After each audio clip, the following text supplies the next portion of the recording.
नुआखाई उपलक्षे सुंदर सरल एवं संक्षिप्त ओडिया रचना। सर्वप्रथम उपक्रम। ओडिशा रे पालन करा जाउथिबा पर्व गुडिक मध्यरु नुआखाई अन्यतम। पश्चिम ओडिशा रे पालित होउथिबा एही पर्व गण पर्वर मान्यता लाभ करिछि। एहाकु नवान्न भक्षण उत्सव मध्य कहा जाय।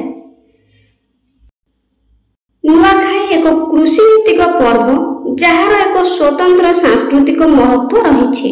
भाद्रव मास शुक्ल पक्ष पंचमी तिथि रे यह पालन करा जाए।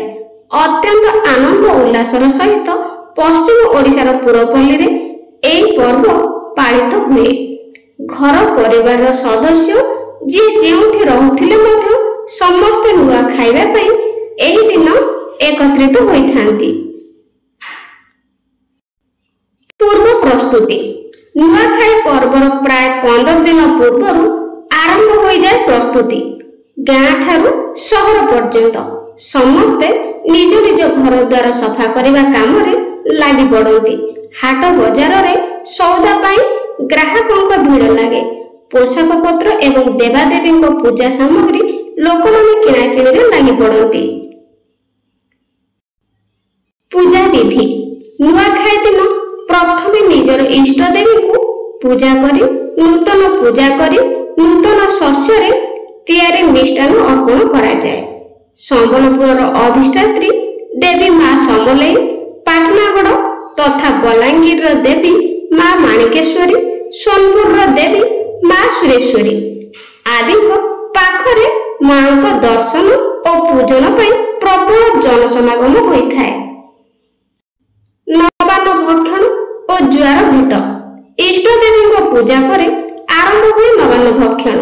परिवार सदस्य एकत्र बसी नूतन शस्य प्रस्तुत पिठापଣା और खीरीपुरी आदि स्वादिष्ट व्यंजन महा आनंद भक्षण करथांती।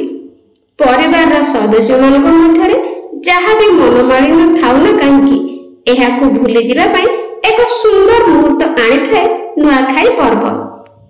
एही पर्वर परवर्ती पर्याय हैला जुहार और भेटघाट। नवान्न खाई सारिबा परे छोट माने बड़ और गुरुजन मानक पाद छुई प्रणाम जनाई आशीर्वाद देइथांती।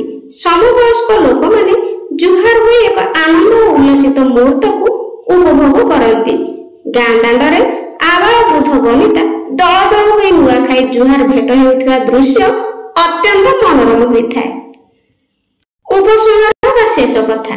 नुआखाई जे केवल एक पारंपरिक पर्व ताहा नुहे, बरं यह एक भातृत्व और एकतार पर्व। यह एक महामिलनर पर्व। समस्ते एही पर्वटी को आनंद उल्लासर सहित पालन करथांती। वीडियो पसंद आसले लाइक कर देबे। थैंक